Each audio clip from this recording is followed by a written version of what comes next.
Okay, so today we're going to talk a little bit about full lengths, how to take full lengths, how to review your full lengths, what's the point of the full lengths, what are full lengths, right? Um, Full lengths are, well, first things first, right?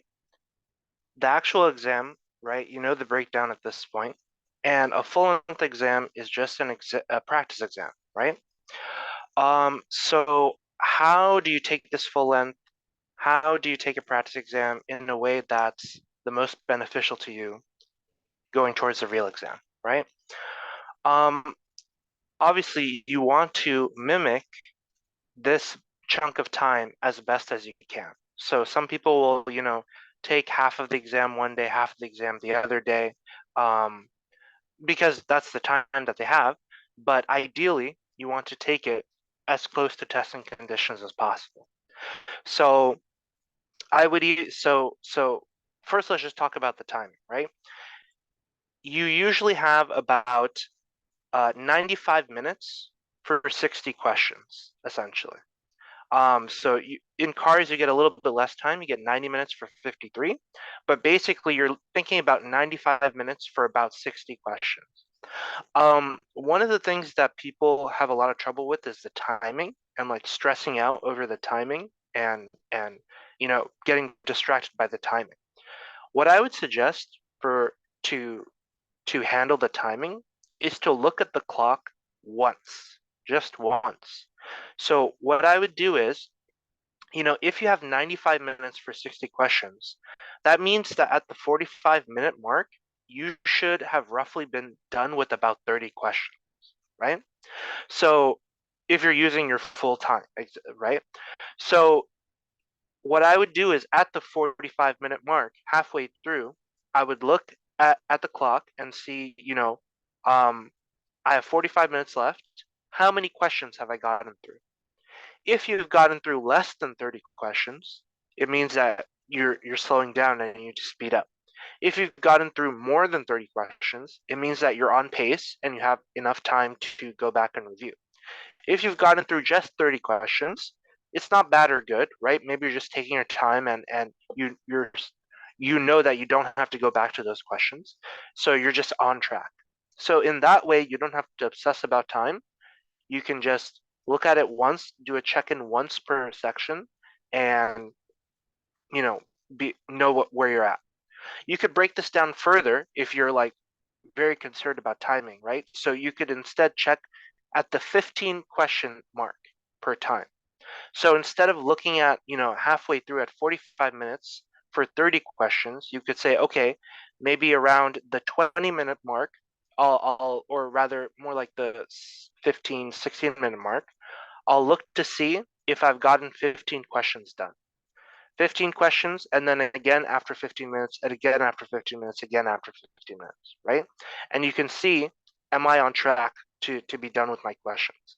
As long as you stick to that kind of rigid, like I'm only going to look at the clock this many times per section, that way you don't have to panic about it, right? And keep getting distracted by the clock. Now, one thing that's interesting is the break times. So, before each exam, you get a little break. Now, this is interesting. One of my friends told me that during their break time, they chose not to leave the exam room and instead to just, write on their notepad like all the notes that were in their head. So, I don't know if I have no idea if like that is something you'll be able to do at every testing center or not. I know that if you leave the exam room, then you know you're not allowed to bring anything. You heard that wasn't allowed? I would figure that would be the case, right? But apparently maybe it was because it was COVID time, they weren't paying attention or something. But oh, you had to leave the room for the break. I see. I see. That might be the case. That might be the case. Yeah. So in that case, never mind. So then this is wrong. I don't. So then when you take the break, you have to leave the room, assuming your testing center is being run properly. You have to leave the room for the break. So you're not going to use your break for anything other than to maybe like mentally prepare or like to have a snack or whatever. So ultimately, in terms of timing, that's how you want to look at each section. So now,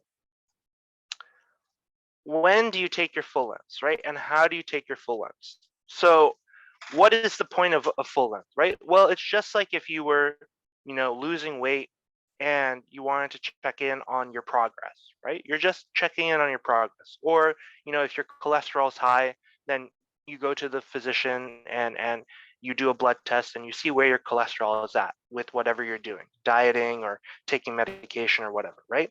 In this case, we're studying and we're trying to learn better, and we want to see our improvement, right? um you should take as many full lengths as you can within reason. So let me qualify the statement, right? First off, the best or the strongest correlation between a high score, uh, the strongest correlation to a high score is the number of full lengths taken under testing conditions. Like, this is not like a secret, right? Like, the more full lengths that you take, the more MCATs that you essentially take, the better that you'll do on your actual MCAT. And you almost want to get to a point where your real test day is just another full length, if that makes sense, right? Like, if your exams on like a Friday morning or something, and you take a full length every Friday morning for like 8 weeks before the exam, then the actual test is just another full length, right? And by that point, you're just chilling. Like, it is what it is. Now, I do say within reason. So what that means is you need to give enough time. Well, everybody's schedule is different, right? Obviously, maybe somebody is willing to take a full length every week, and that's okay. Maybe somebody's more willing to take a full length every 2 weeks. That's okay too. The point is that you take the full length with enough time that you improve between the full lengths, and also that you give enough time to review the full length properly, right? And we're going to talk about how you review the full length properly to get the most out of it. So, um, so obviously, right, you take them to desensitize yourself, and it's also, in terms of scheduling, it's just good to say, okay, today I'm taking a test. I'm mentally pretending to take a test. So if you're mentally taking a test, you're not looking at your phone. You're not, browsing Instagram or whatever. You're taking a test, right? And you have the mentality that you're taking a test and you want to see, if this was the actual MCAT, what would my score be? So it's just a good way to mentally lock yourself in. Now, you know, we look at the scores, and from our scores, we get very valuable information, right? If your scores are improving, it's good, it's fun, right? It's a positive feedback loop. Oh, I studied hard and my scores are improving, and now I'm happy, right?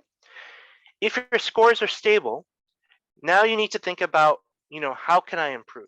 What is it that I'm struggling on, right? This is if your scores if you're improving, right, it just means, oh, good job, you're doing things properly.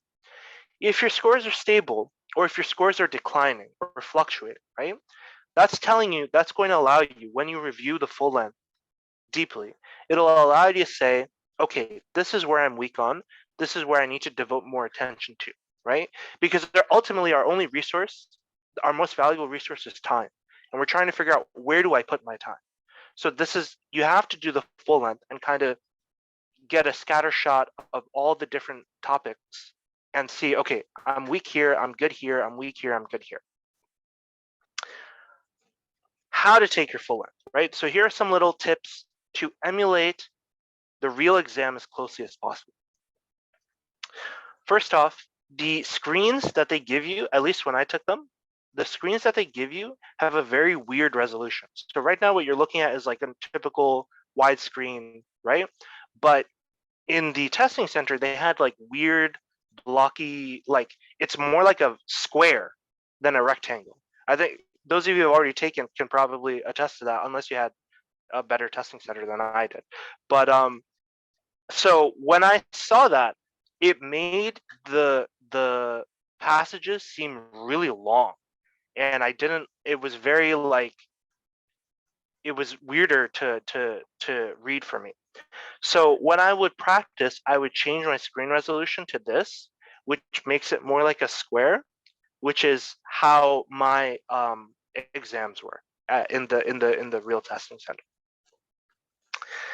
Now, there's a bunch of keyboard shortcuts that help you to go through it faster. So I would get used to using these keyboard shortcuts, and now the nice thing is like Jack Weston and other sites like have kind of mimicked this so that you can practice with it. And also the actual AMC thing, I believe, allows you to use these.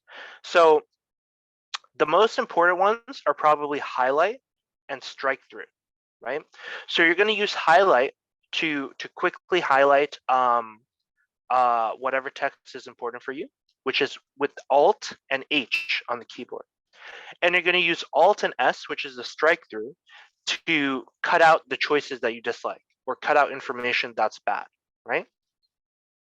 Alt T is helpful to just pull up the periodic table really quickly, and then you can press escape to close it again. So you don't have to go digging or you don't have to move your mouse for the table. Alt F is also good. It flags the question, right? So if you're stuck on a question and you want to go back to it, you flag the question.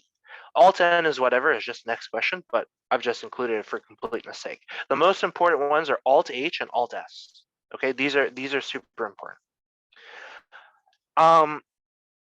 Now you want to take this full length as close to real conditions as possible. As close to real conditions as possible.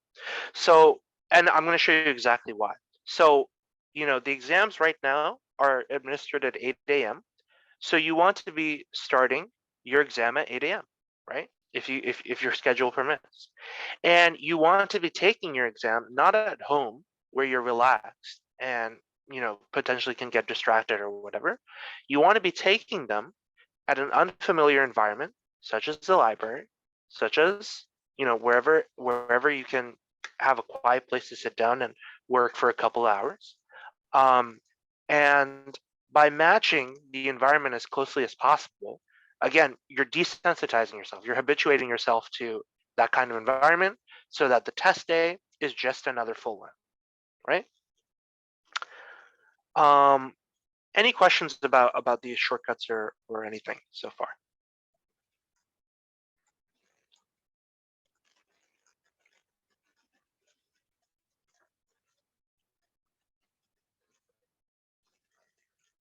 Okay, so let's talk about what full lengths you should actually use, right? So the best, so the one other thing is, so the AMC now has 5 full lengths, right? So there's also FL5. I haven't seen FL5 yet, but I knew that FL4 was the real MCAT. I know somebody who took FL4. I think it was back at like before 2020. So FL4 was a real MCAT. So that's great. I would say that FL5 is probably even better now. I'm assuming that like it's also a real MCAT. Yeah. So perfect. So FL5 is even more updated uh a more updated, more recent MCAT. And the MCAT does change over time. Especially, you'll notice the difference between the Psych Soc early sections and the later Psych Soc sections. They become much more um, um, behavioral science based, like much more data analysis, data driven style passages. So FL5 and FL4 would therefore be the gold standard, right? So the gold standard full lengths are the ones that you want to take as close as possible to your real exam, because obviously you want to have, if you're pretending, okay, FL5 is my real MCAT, what would the score I get be? So FL4, and I'll include FL5 as well. FL5 real MCATs.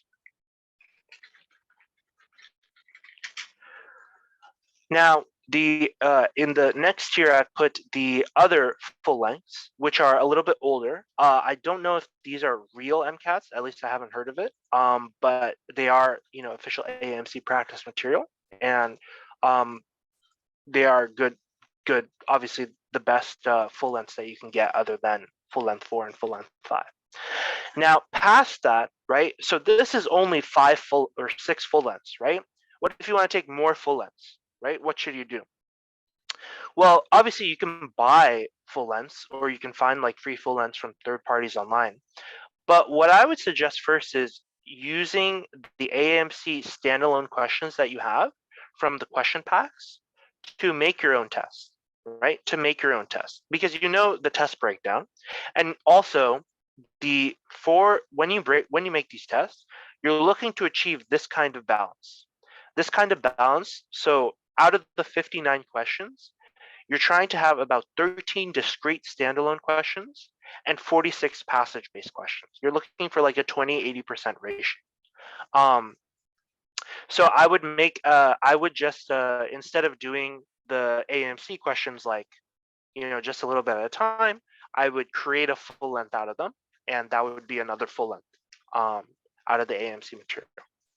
Now after that, it's C tier, but C tier is actually still pretty good. UWorld questions, right? UWorld is a fantastic resource, and they actually facilitate you taking it like an exam in those blocks.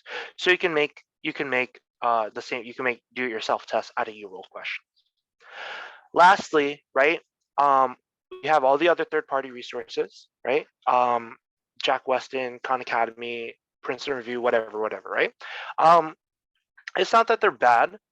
It's just that you have higher quality materials available. So you want to give the right amount of time to those higher quality materials first. And then if you see that in your study schedule that you're planning, that you're going to have way more time than you need here. This is a lot of material. Don't get me wrong. This is at least like to go through all of this in this kind of situation is like 3 or 4 months at least, right? So if you're studying for even longer than that, then you're looking at adding in third-party material. Okay, we have a question. What about for retakers? Would it be better to do third parties in case of inflation with the AMC? Okay, this is a good question.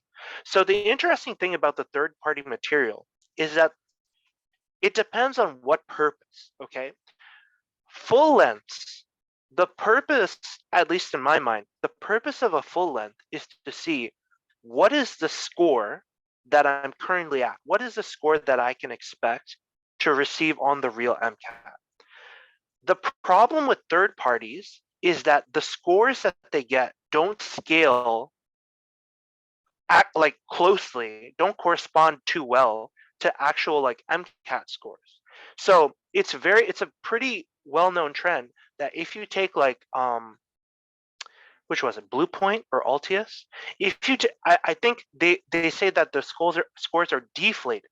So people who score like pretty well on people who score like let's say like 515 on a third party exam come to the AMC material and they see themselves scoring like at least 517 or 518. And like the conspiracy theory is like, oh, if you score poorly on those third party exams, then maybe you're more inclined to purchase their tutoring package or whatever. That's a conspiracy theory. Yeah, you didn't hear that from me. But the question is, right, if you're taking a third party exam to predict your performance on the actual MCAT, it's not a one-to-one correlation. Excuse me, it's not a one-to-one correlation. So for that purpose, I would say no. Taking third-party exams to predict your actual MCAT score, no. So what is the purpose of third-party exams? Well, like I'm saying, if you have a lot of time and you want to spend a lot of time, learning through doing full lengths, then third parties are okay. Because then you're being exposed to a lot of material and you're taking an exam and you're practicing. So if you're taking the exam not for the score, if you're taking the exam for the practice, then the third party has merit. The third party has value because they show you a lot of really hard concepts that you may or may not see to that extent, but they expose you to the hard concepts, right?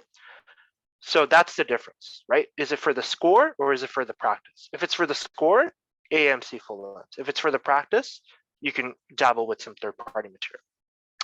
And the other aspect of your question is like, if you're a retaker, would your scores inflate because you're retaking a full length that you may have taken last time, right? This is a real concern, right? Maybe you took full lengths 1, 2, and 3 last time, and now you're taking them again, and you're concerned about like, oh, I already took them. Maybe I'm just doing better. Like that could be an effect. I would say that it's probably not as big of an effect as you might suspect it to be. Um, and that you should probably like, no matter what, at least when you take the last 2 exams, right, full length 4 and full length 5, that would just be like representative anyway. So that would be the true test of it. Yeah. So just like you would have deflation with a third party exam, just like you suspect inflation with a if you suspect inflation with a retaken official full length, you're also getting deflation with a third party. So it's not there's not really a perfect solution there. You should probably just stick to the AMC material. Okay, good question.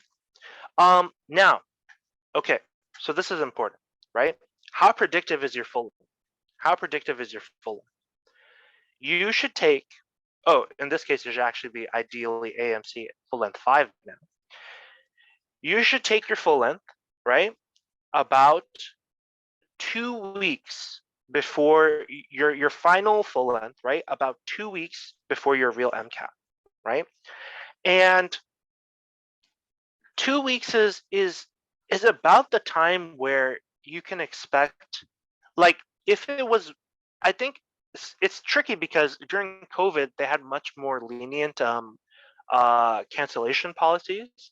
Now it's kind of tough. Like 2 weeks is not enough time to kind of reschedule, or but also if you take it like a month before, then it's also you have enough time to like improve. So the timing is a little tricky.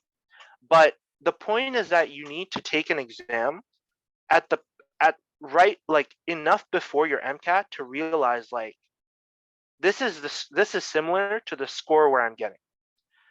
The 10-day deadline, right? So the 2 weeks would be before the 10-day deadline where you're no longer allowed to cancel or reschedule, right? So if you're falling within the 10-day deadline and you're thinking like, oh, I don't think it's going to work, you would just go and take the MCAT, and then, depending on how you feel, you would void it or accept it, right? So it's not that like you have to accept it, but again, this isn't to say like, oh, like this isn't to demoralize you. It's just to say that before your exam, you want to have an idea of what the score will be, right? You want to have an idea, right? So by taking the closest thing to an actual MCAT, as close as you can, with barring logistics stuff, right? You'll get a score that is pretty close to what you would expect, right? Um, if it's something way out of line, right? If it's something that you think this is not, like, if you're gonna need like a 5 point jump to get the score that you want, you should start thinking about, what can you do to either change the date or to really improve radically within 2 weeks, right? Which is more unrealistic than changing the date. So that's what that's the main thing. I've seen really sad. It's really sad. I've seen people take this kind of last minute full length and get a poor score, and then take the MCAT and then also get a poor score, and then at that point it's like, you know what, that's really unfortunate that you did that because it could have been avoided. So just to say, like, from the medical school perspective, it's better that you have no score than a poor score, right? So don't be too hard on yourself if you have to reschedule or cancel. So now let me show you my full lengths that I did.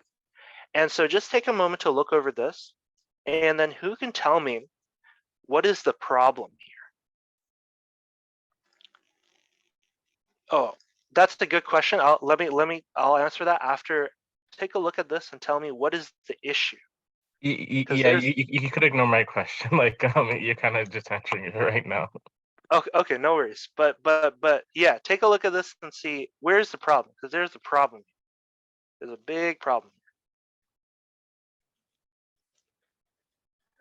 That's right. They're only a few days apart. What happened here was I was like, oh, the MCAT material is the best material. I'll save it for the last month, right? That makes sense.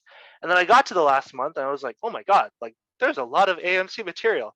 And so then I was trying to like desperately get through all the material, and then I let the full length slide, and I was like, oh my god, I need to take these full lengths.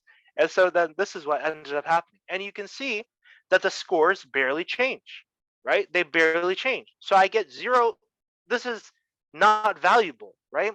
The point of the MCAT of the full lengths is to get that diagnostic data to know where you are in your score. Basically the second and the third exam here was a waste of time.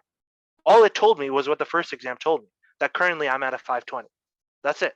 So please desperately avoid this, right? Don't do this, right? Learn from my mistakes.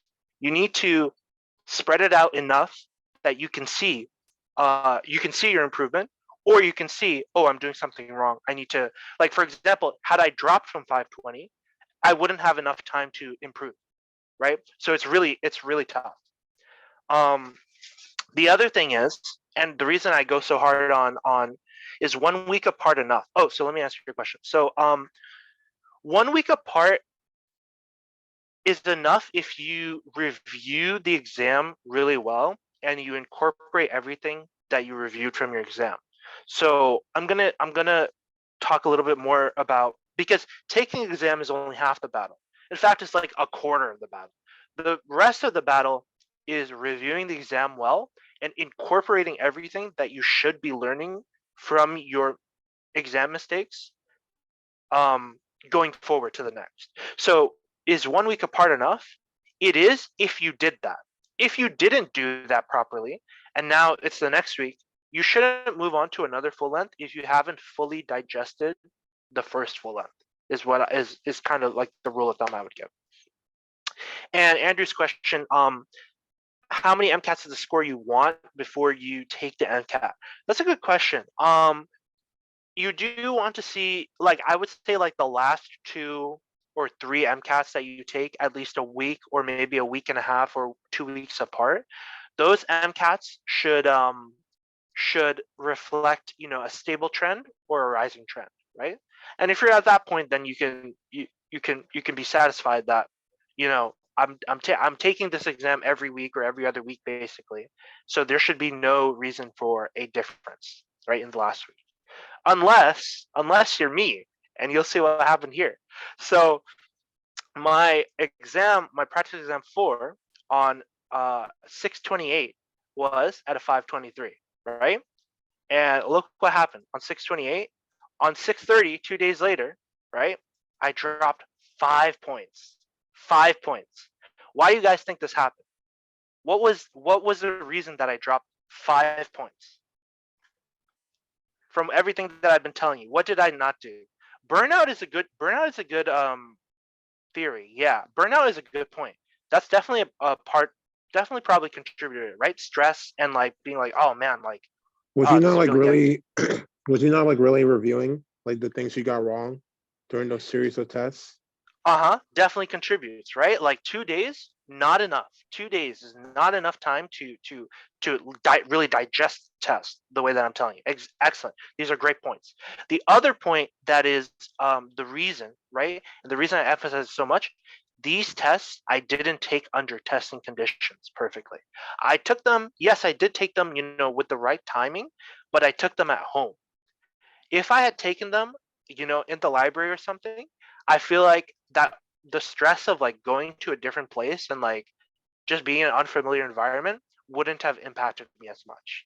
That's my theory anyway. So that's why I definitely, please like take them under testing conditions, spaced out apart so you don't burn out and you have, enough time to digest those full lengths. Um, yeah. So yeah, that's basically literally exactly what I just said. Okay.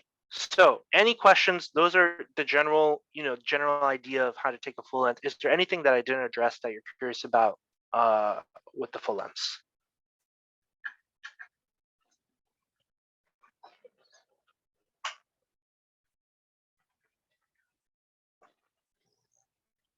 How to review them? Yes, that's the big next part. Yeah, that's we're about to start. Okay, so let's just go to how to review the full lengths. Okay, so so we're going to use an example passage to show how you would want to review a full length, right? So yeah, so let's just go through the passage first, and then we will. The important part here is the reviewing part, right? So let's just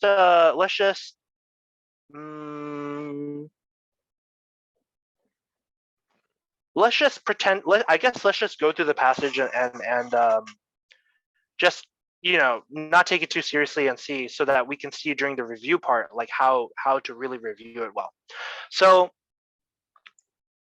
this is a biology passage, right? It looks like seems like it's fairly in-depth, a lot of molecular biology happening here.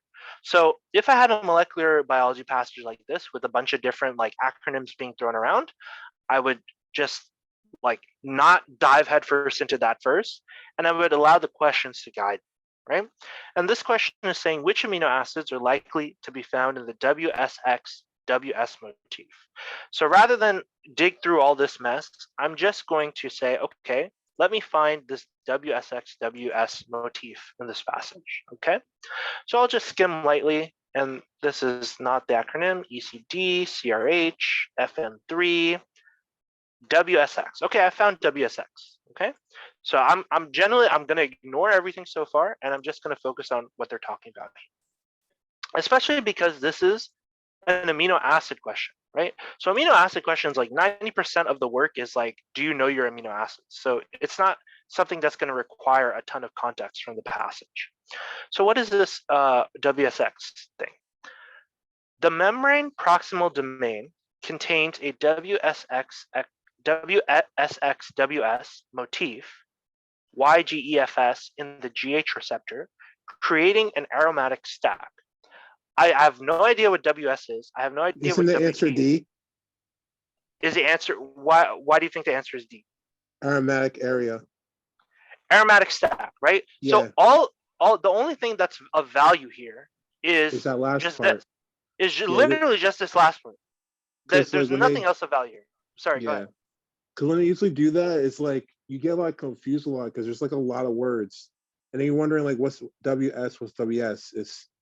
Was like what's the motif of that? It says just saying that, but when they say aromatic, if you know your amino acids, the only one that's showing that with the 3-letter definition for 21 amino acids would be the TRP. So you can just cross everything out because some of these words are just like, because how would you know? You know what I mean? So it's just why it's kind of like confusing. Exactly. Yeah. So from that, great explanation, right? All that was of value here was aromatic. That's the only point of value here. And so yeah. So this is, so right now we're not reviewing, right? Right now we're just going through as if we are, taking our exam. Now, during X-ray crystallography, which amino acid residue would most likely be found in the 270 position of a GH receptor? So again, I need to be very targeted with my reading because there's a lot of information here. What is my target? What is the keyword that I'm looking for in the passage right now based on this question?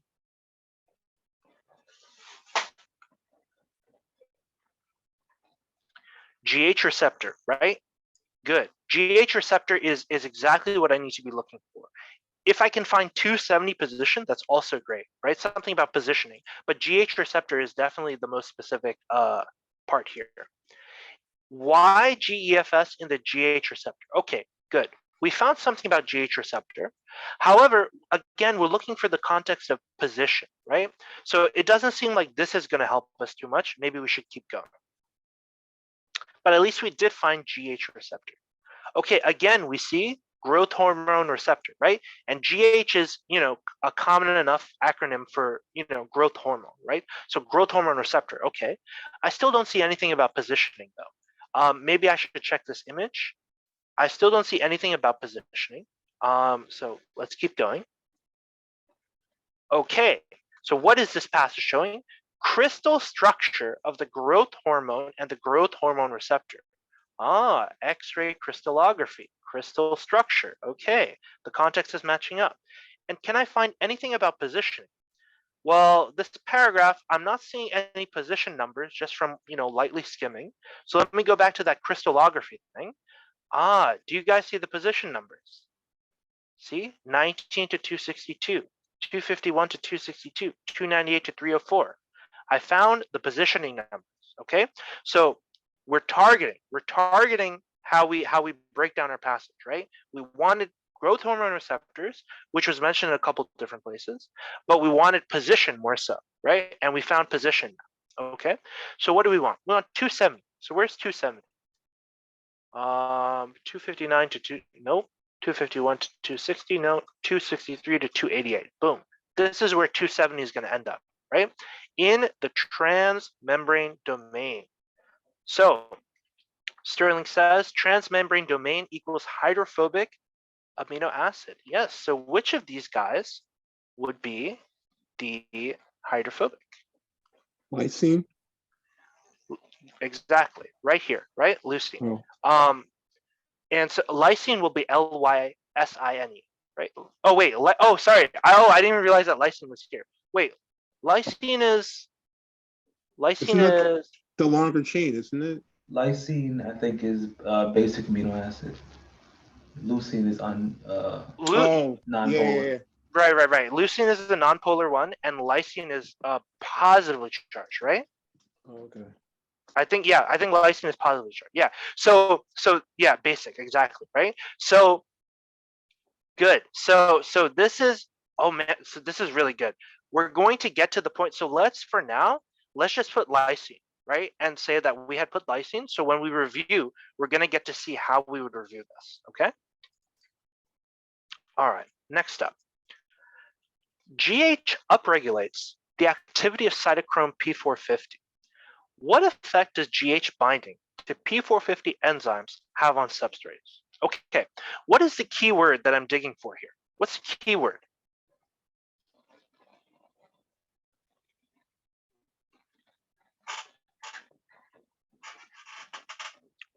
What is the most important word here?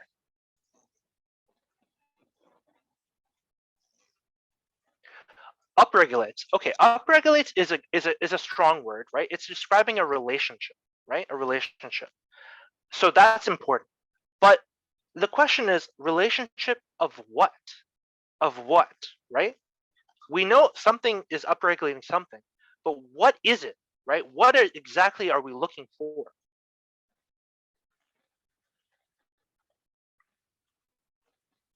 We know this passage is about growth hormone, and we know it's upregulating. But upregulating what? What do we need to find about in this passage? What do we need more information on to actually solve this question? What effect does GH binding to P450 enzymes have on substrates? What is the unknown here? What is the thing here that you're looking at and you'd be like, oh, what is that?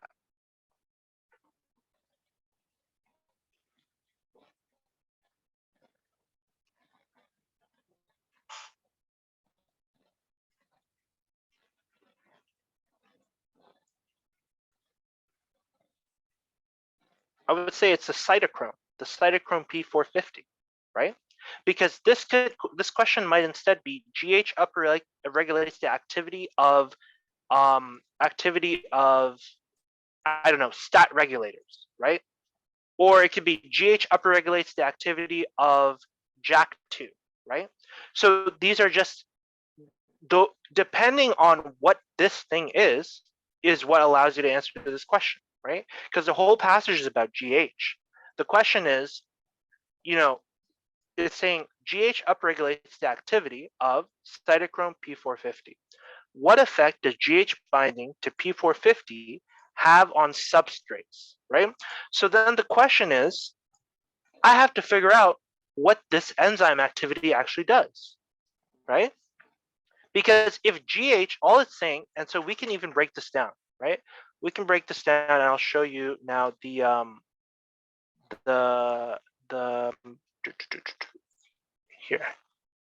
So if we had break down this question, right, very simply, GH, right, is going to upregulate the activity of cytochrome P450, right? And this is the shorthand method I use to keep track of very long, like, chains of biomolecules.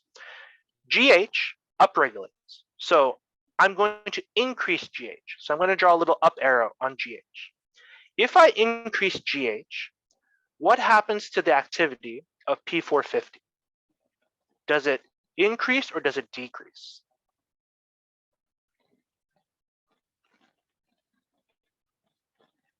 If GH upregulates the activity of P450, will P450 increase or decrease when GH increases?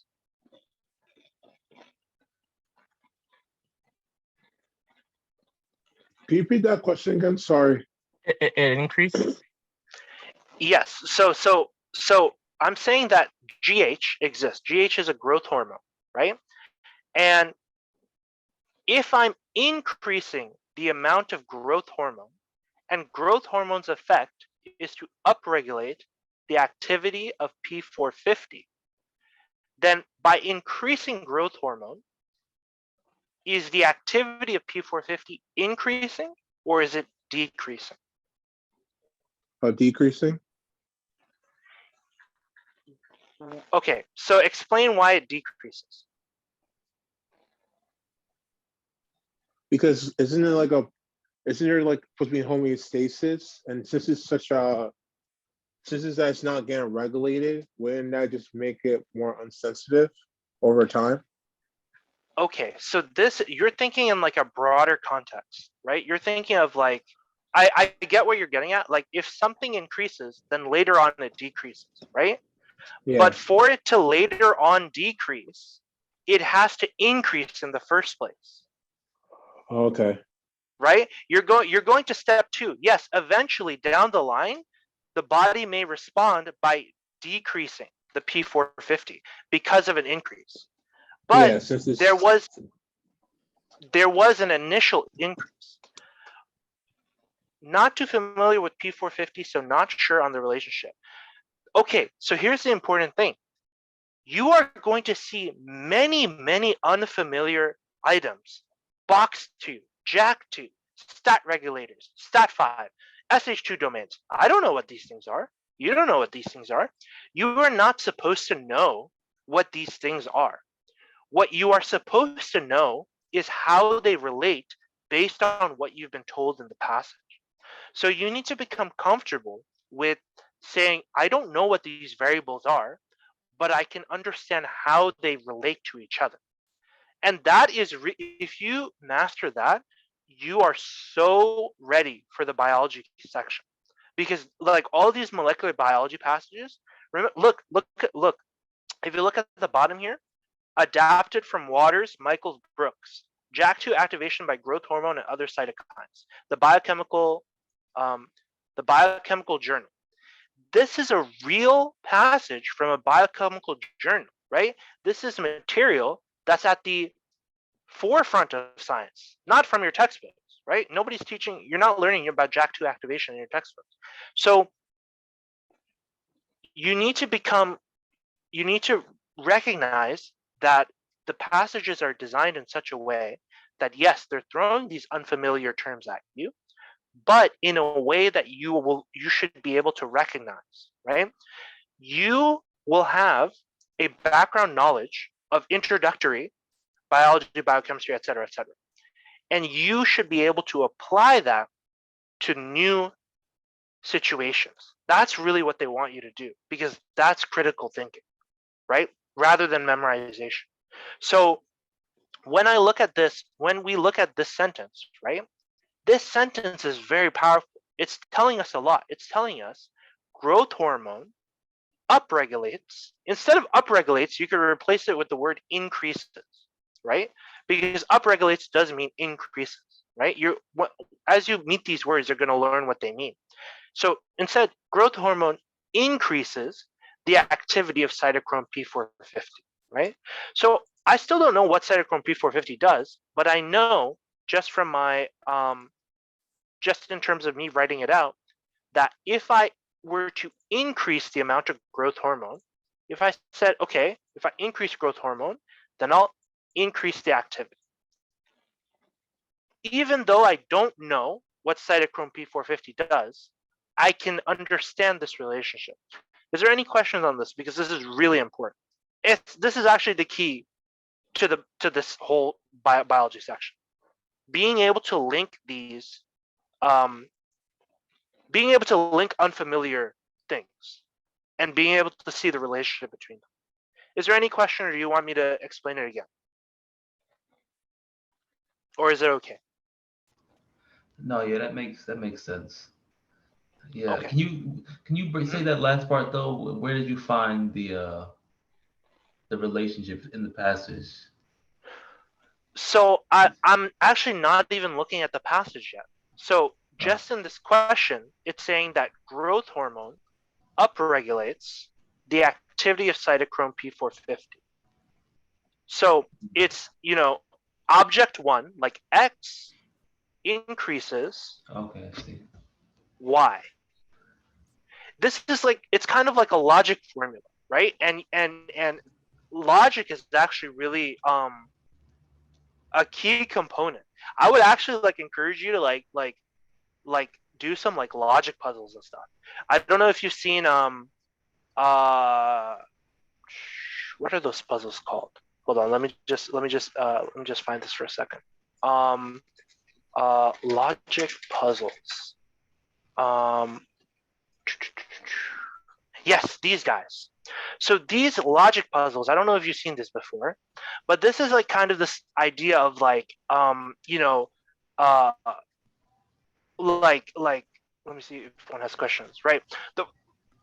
So this is saying something like the four students are Jordan, the one reading The Book Thief, the one reading a sci-fi fantasy, the one with the dude. So basically, you have a limited amount of information, and using that information, you can puzzle out who's like every section for each person, right?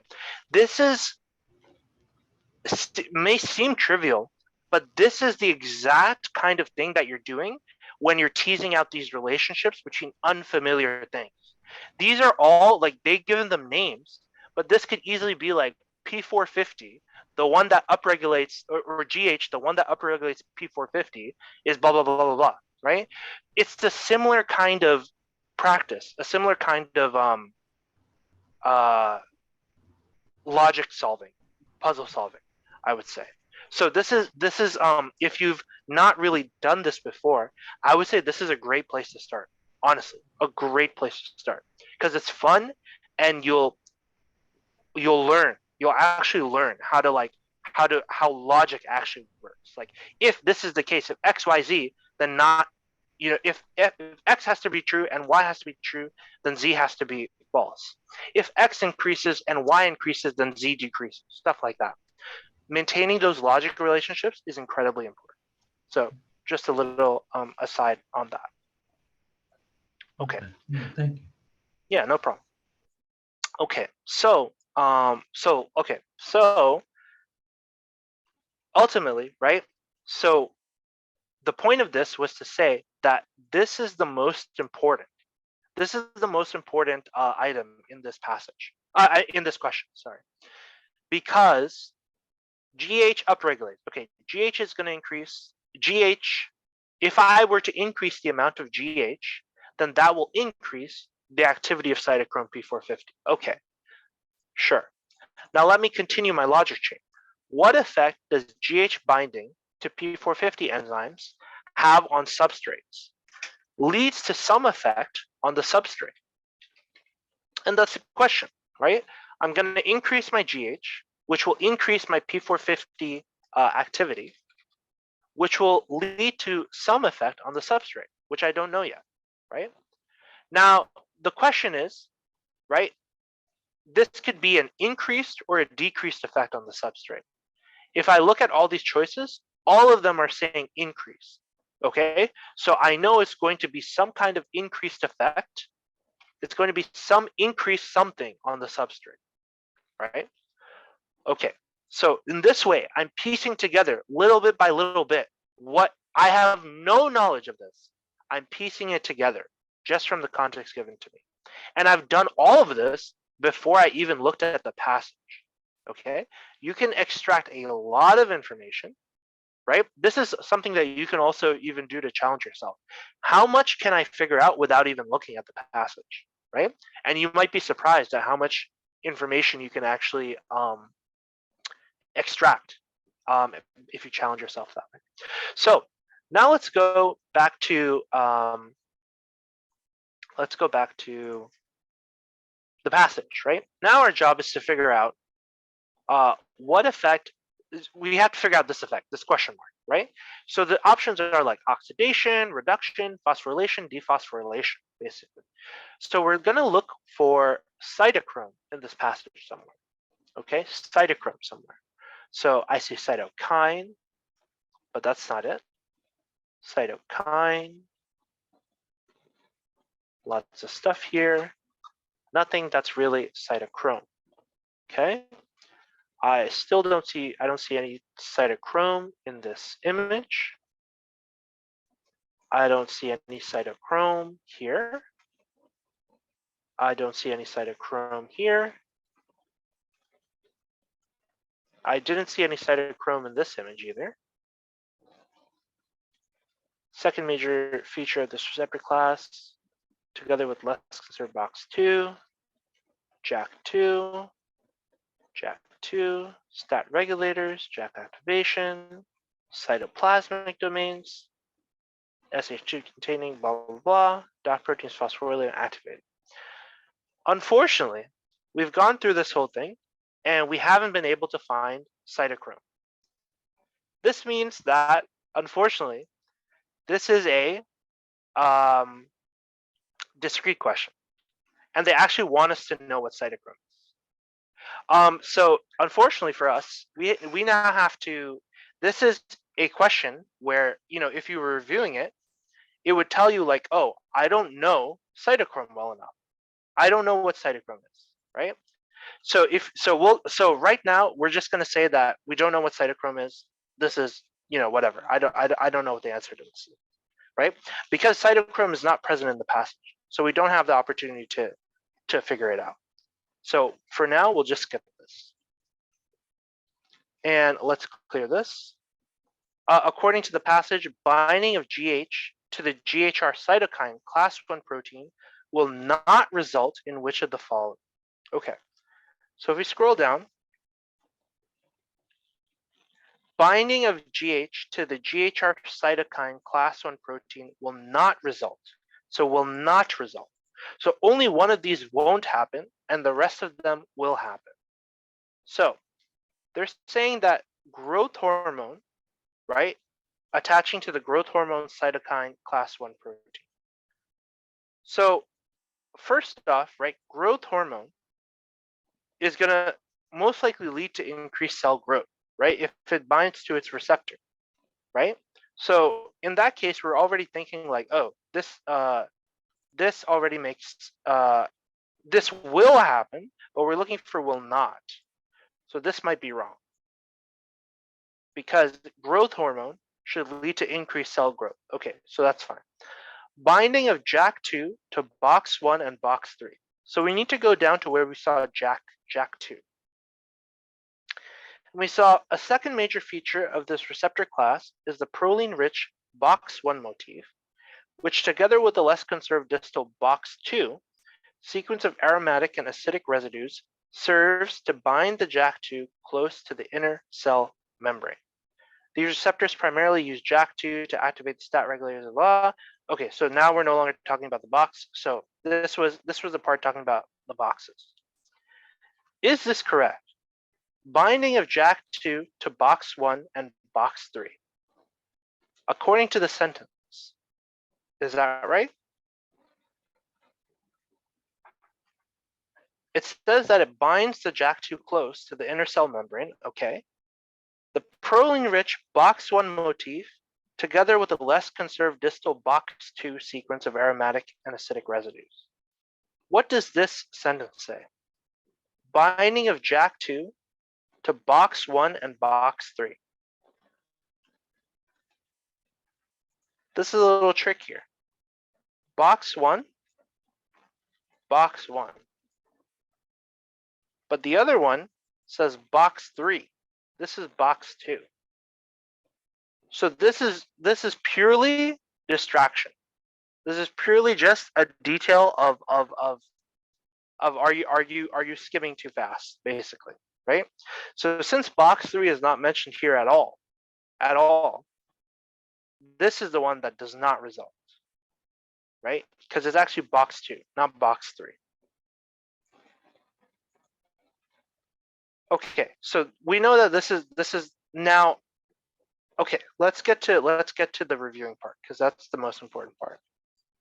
A defining characteristic of STAT proteins will just come down to where they talked about STAT, right? These receptors primarily use JAK2 to activate the STAT regulators of gene transcription. Okay, STAT regulators of gene transcription. What would be the defining characteristic of something that regulates gene transcription? Would it be forming homodimers? Would it be dimerizing? Would it be binding to DNA? Or would it be being present within the nucleus? Asma is right. Can bind to DNA, right? It's a regulator of gene transcription. If it is unable to bind to DNA, it's not going to be able to regulate the gene transcription, right? So that's that. So now let's review, right? This is what we want to do. So I skipped question 3 because we didn't know enough about cytochrome. So now let's go see our answers. Okay, so now here's where we pay attention. Okay, this is how you would review your full length. As this is a full length passage. I'm reviewing my full length now. Okay, which amino acids are likely to be found in WSX, W whatever, right? And we said, okay, aromatic stack, and we correctly identified that tryptophan is our aromatic. Good, right? Are we done? Did we just move on? No. What you do right now, even though you got this question correct, it doesn't mean that you'll always get it correct. What if the correct answer for this choice, what if this, instead of saying aromatic stack, it said creating a hydrophobic region, right? And then the correct answer was actually leucine, right? And what if you didn't know that leucine was hydrophobic? Then you would have gotten this question wrong. So for each question, even the questions that you get correct, it's your responsibility to know each of these answer choices. Good, you know that tryptophan is aromatic. Okay, good, you know that it's aromatic. But do you know the properties of the other ones? Do you know that leucine is nonpolar? Do you know that cysteine is nonpolar? Do you know the structure of cysteine? Do you know that it can participate, in disulfide bridges? Do you know about aspartic acid, right? Do you know that it's negatively charged, right? All of these amino acids are equally valuable, right? It's not that, I know this one and I got it right, so boom, I'm done, right? Because you never know when the correct answer will be one of these other 3 in a different question. So each question, take the time. This is what I mean by really digesting a full length. Take the time to correctly identify and understand each of the choices, so that if the question was slightly different, you would still be able to get it correct, right? You didn't just get lucky because you happen to know the one that was the right answer. That's really important. Being honest with yourself if you got lucky or if you truly knew everything, right? It's not enough to say I got it right. You have to also say, and I eliminated every other choice, right? Hold yourself to that standard, right? If you hold yourself to that standard, it will really allow you to grow dramatically.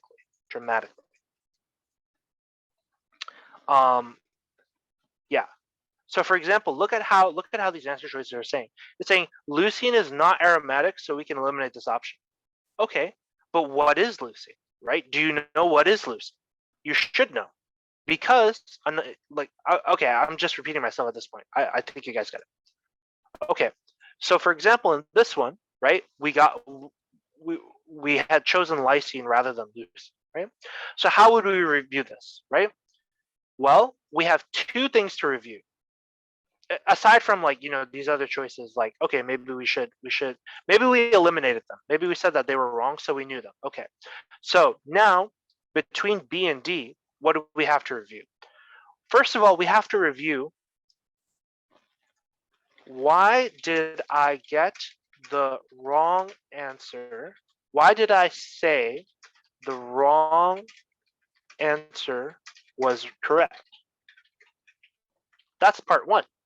And part two is, why did I say the correct answer was wrong? You have two misconceptions that you need to address, okay? And you have to do this thoroughly.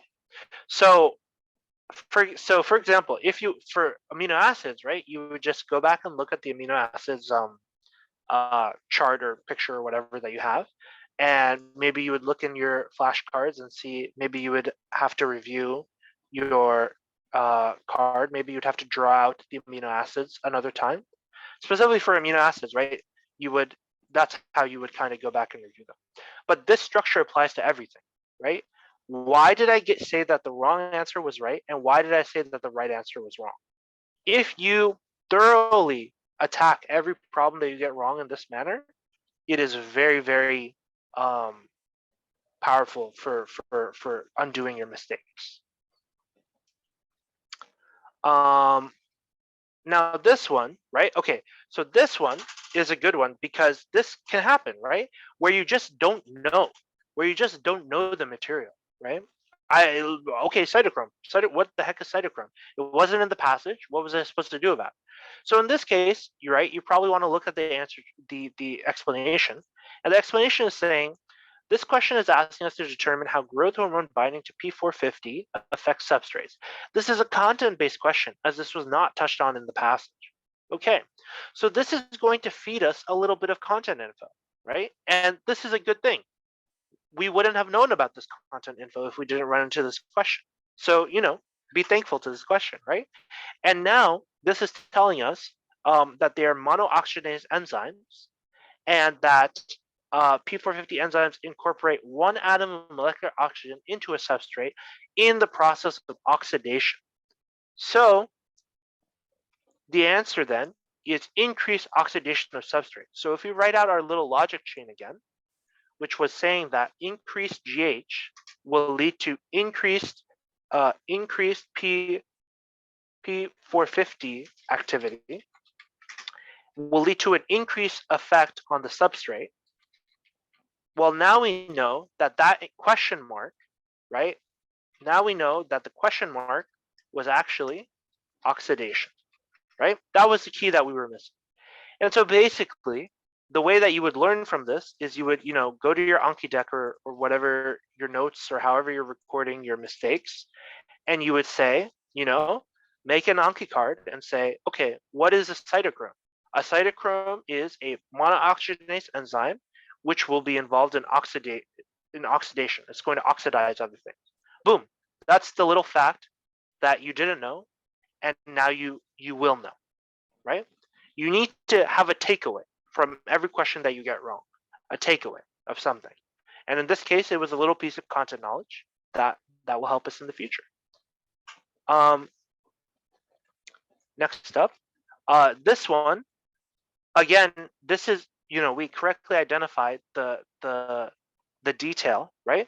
But also, can we understand the other answer choices, right? Why are the other answers? Yes, I said this will not result, but why will the others result? Okay, well, I know that growth hormone should lead to increased cell growth. That's fine, that makes sense. Will it lead to increased tyrosine kinase activity? Well, let's take a look. They said that JAK2 activation is followed by tyrosine phosphorylation. Now, this is a little piece of content knowledge, right? Tyrosine phosphorylation. What is the type of enzyme that phosphorylates things? It's a kinase. Kinase. So this is a little piece of it's a little content link.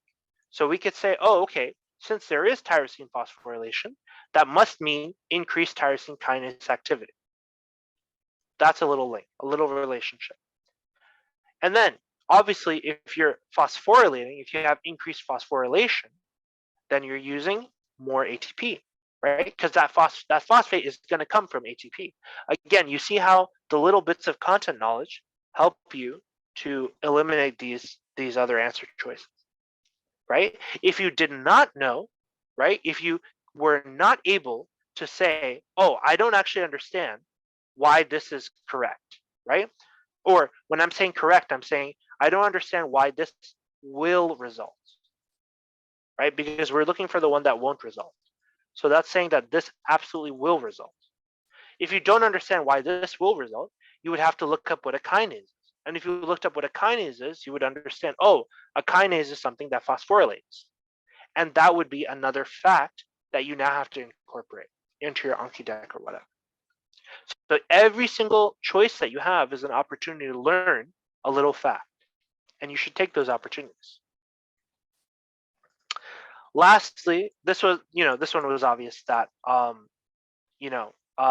these guys, which are regulators of gene transcription, should bind to DNA.